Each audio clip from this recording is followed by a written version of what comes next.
Hello et bienvenue dans ce nouvel épisode de J'ai peur, donc j'y vais. Si vous avez cliqué sur le titre de cet épisode, c'est sans doute que vous êtes à un moment charnière de votre carrière professionnelle.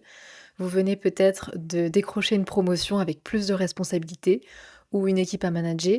Peut-être que vous montez en seniorité et qu'on attend maintenant de vous que vous soyez la référence, celle qui a les réponses.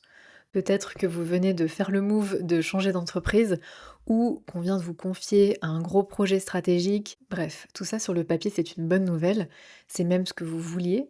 Et pourtant, vous vous retrouvez le soir dans votre lit, les yeux grands ouverts, avec une petite voix qui vous dit: «Et s'il se rendait compte que je suis pas vraiment à la hauteur?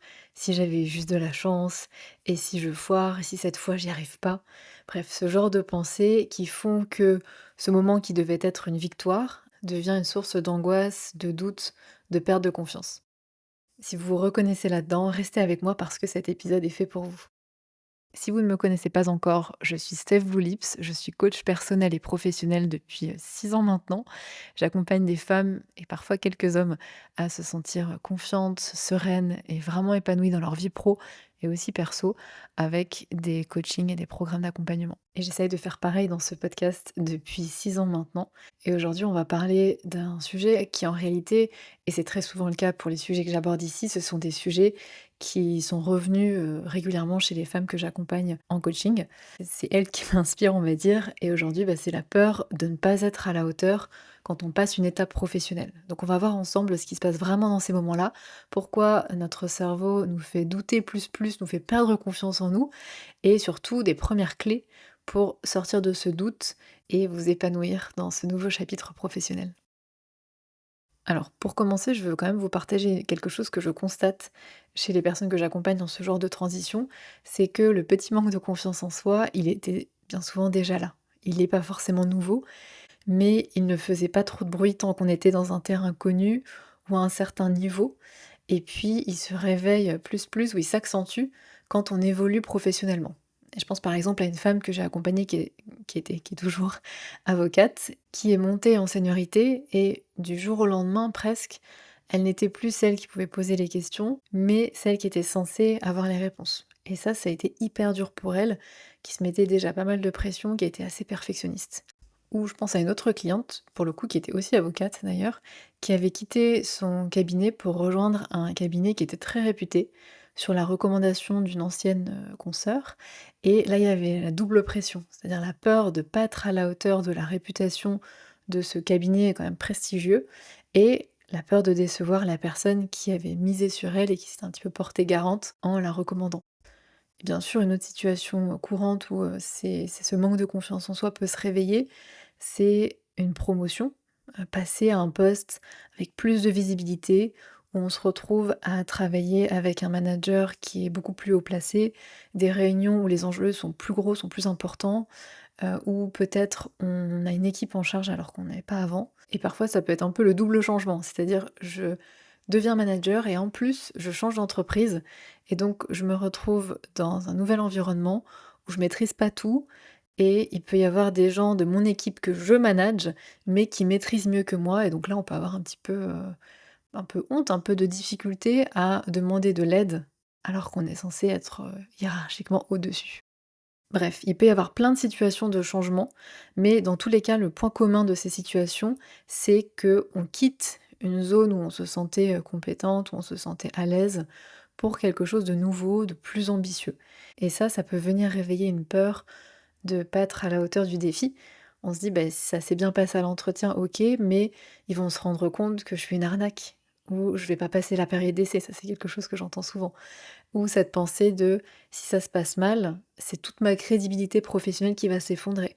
Donc on se met la pression, on s'investit plus, voire on se surinvestit, hein, clairement parfois. On a l'impression qu'on doit tout maîtriser parfaitement et rapidement, prouver rapidement notre valeur. On a un peu ce sentiment de ne pas avoir le droit à l'erreur et ce que j'ai déjà observé aussi, c'est que souvent, dans ces moments-là, on a beaucoup besoin d'être rassuré, mais on n'ose pas demander du feedback parce que comme on se sent pas forcément à la hauteur, on a peur de recevoir du feedback négatif, alors qu'on aurait vraiment besoin de savoir où on se situe.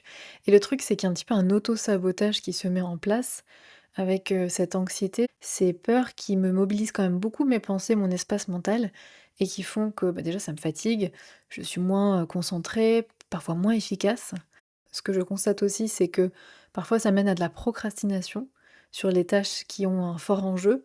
C'est-à-dire que j'ai tellement peur de mal faire que je vais repousser les décisions importantes, les conversations difficiles, certaines actions importantes pour ma visibilité par exemple.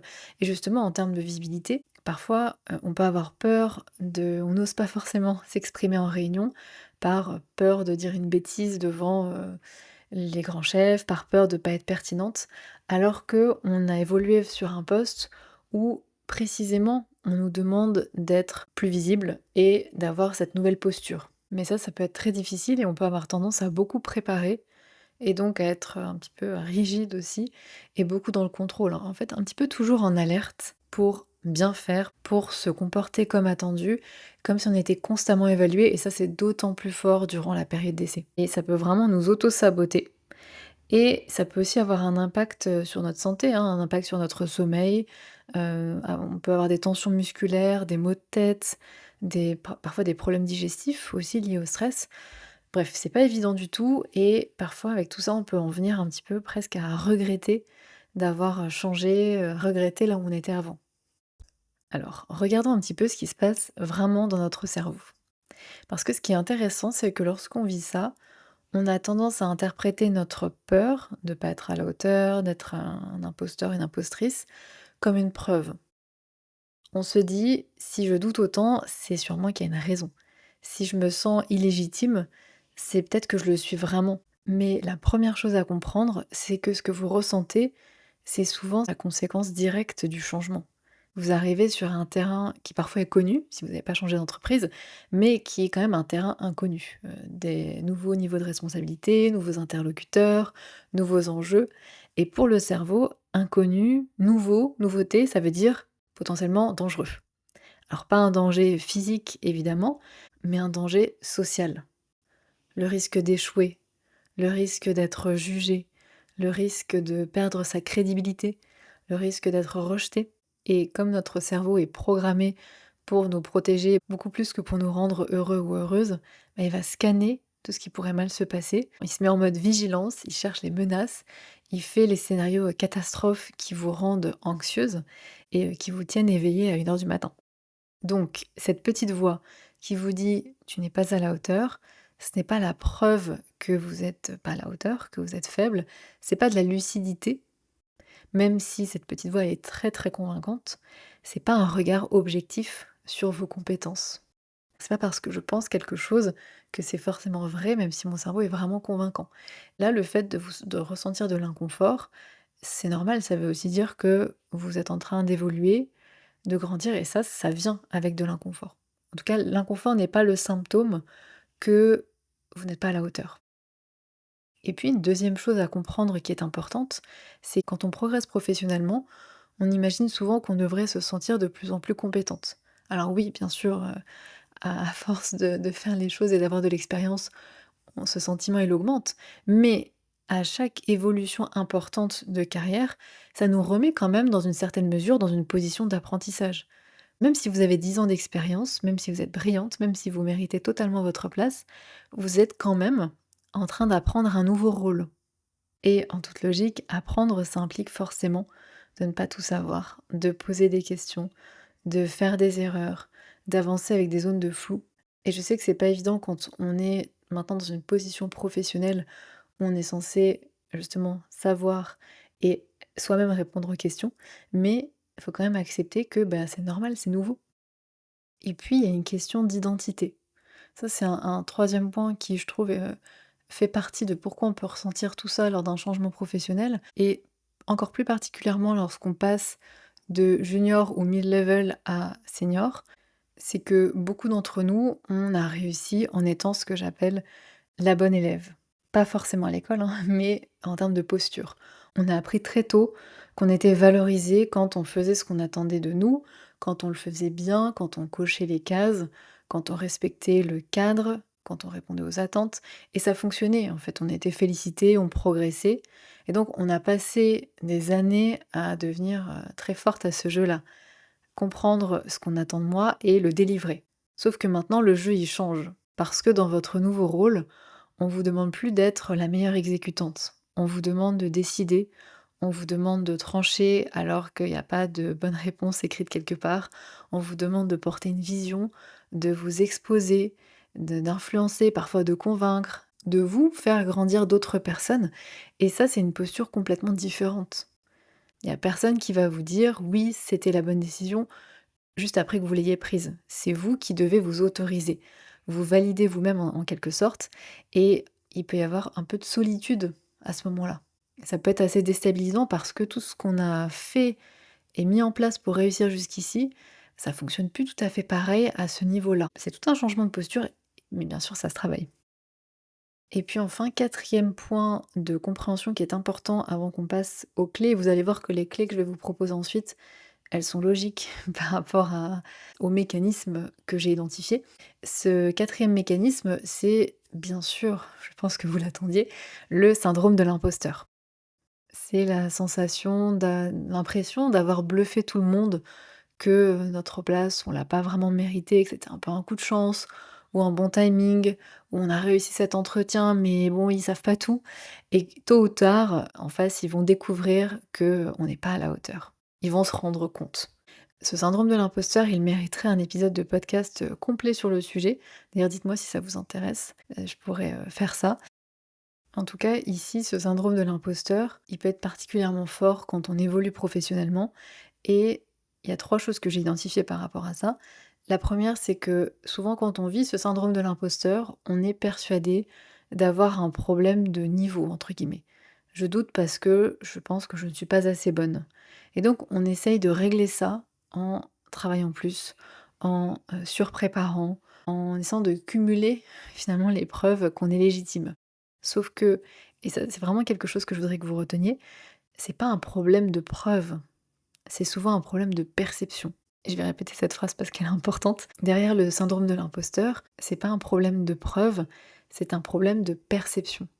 Vous avez déjà les preuves que vous êtes légitime, si on y réfléchit, la promotion que vous avez eue, les résultats, les retours, le fait qu'on soit venu vous chercher, voilà, des preuves on peut en trouver, elles sont sans doute là sous vos yeux, mais le problème, et ça c'est ce que je vois très très souvent chez mes clientes et mes clients aussi, c'est qu'ils ont une façon, et c'est peut-être ce qui vous touche aussi, une manière de les voir qui fait que ces preuves, qui pourraient vous servir à construire votre sentiment de légitimité et votre confiance en vous, elles s'évaporent un petit peu au fur et à mesure.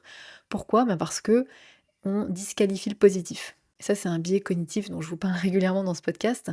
C'est quand le cerveau va, chaque fois qu'il y a quelque chose qu'on a fait de bien, de positif, et qu'on pourrait s'en attribuer les mérites, va dire oui mais j'ai eu de la chance, oui mais j'ai été au bon endroit au bon moment, oui mais quelqu'un m'a aidé, ouais mais bon la barre était pas super haute non plus, ou même, ils se sont trompés sur moi et ils vont s'en rendre compte.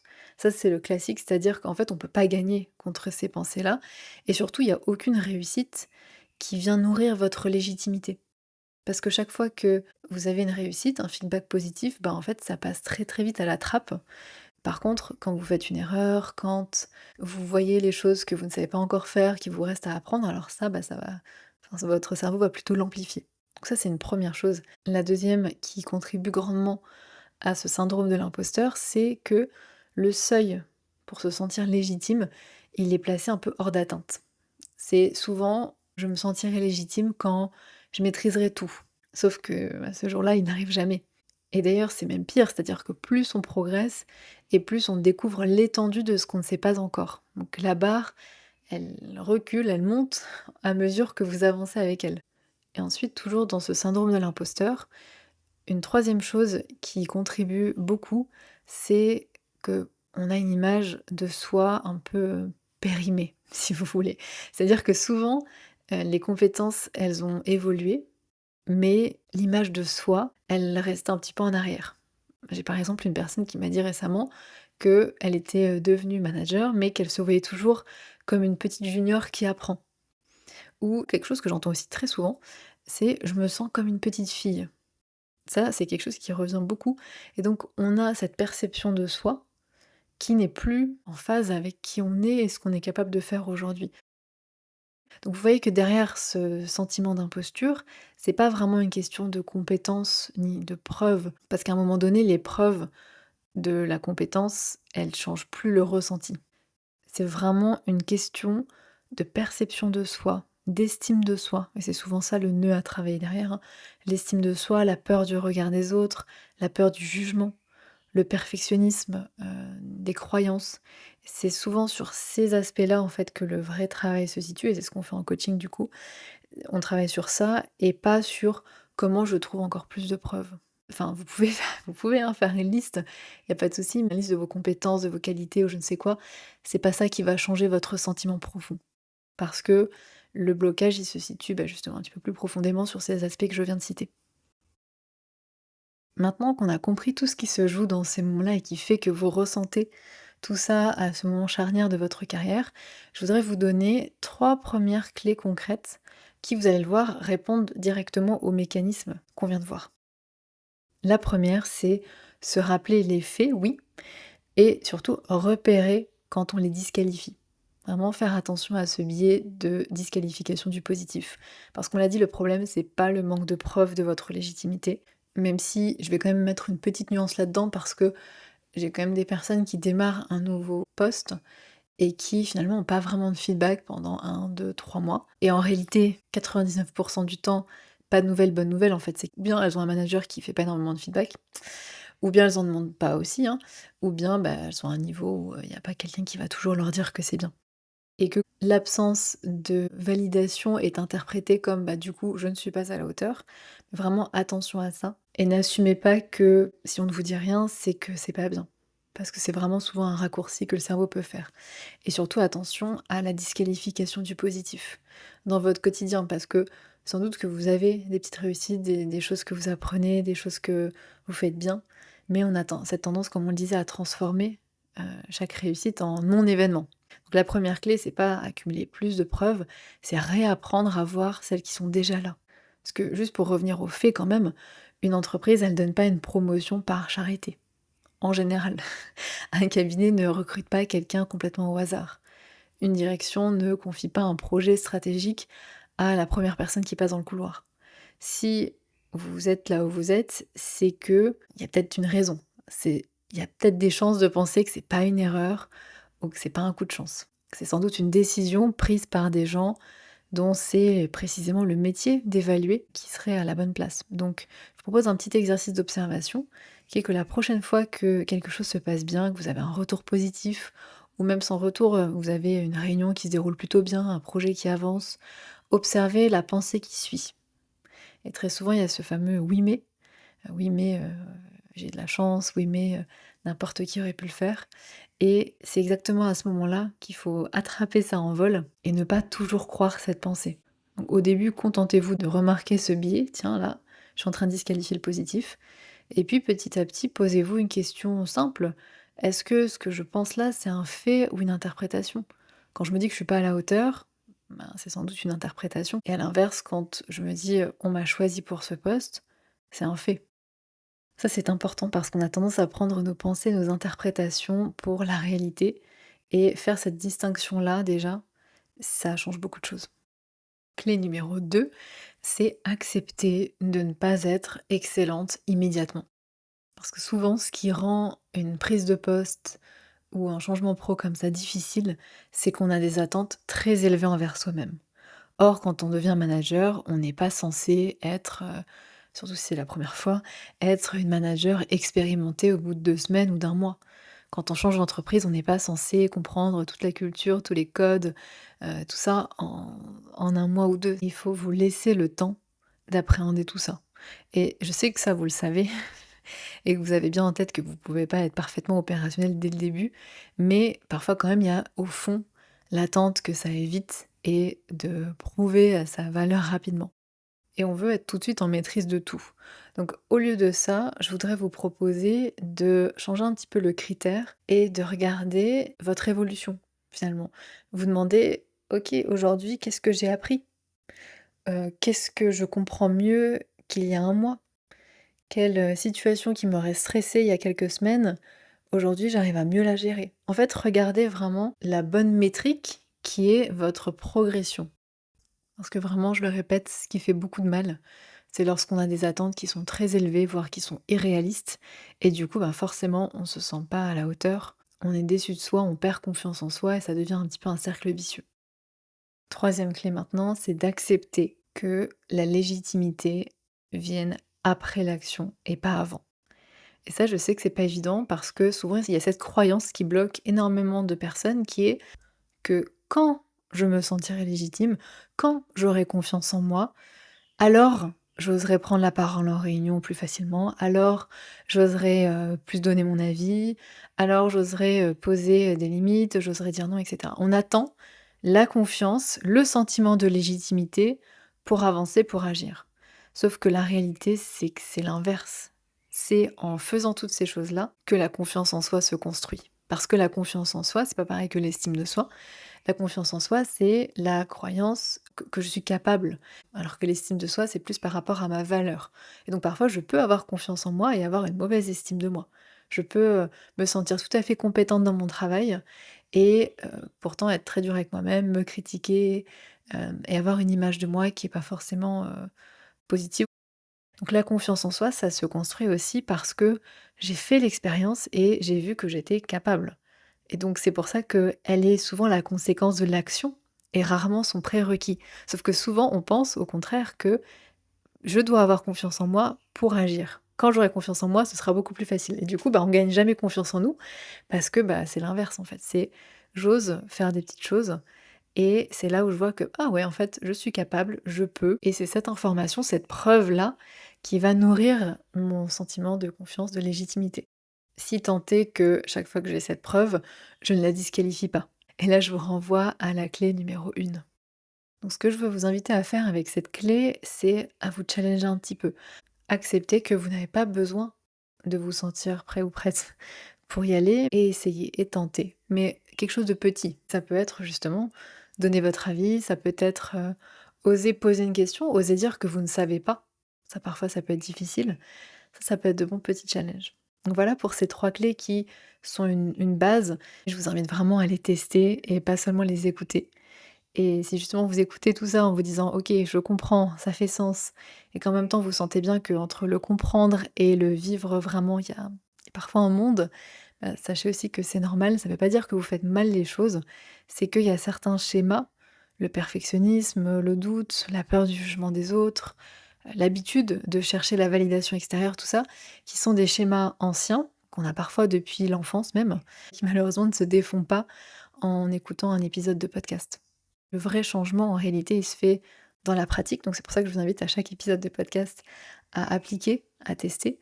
Et ils se font aussi avec parfois un cadre où on peut avancer pas à pas et avec quelqu'un qui peut vous apporter un regard pro pour vous aider à débloquer ce qu'il y a vraiment en dessous et à tenir le cap quand le doute revient. Donc c'est exactement ce que je fais avec les femmes que j'accompagne et les hommes aussi, parfois il y en a quelques-uns avec mon coaching Confiante.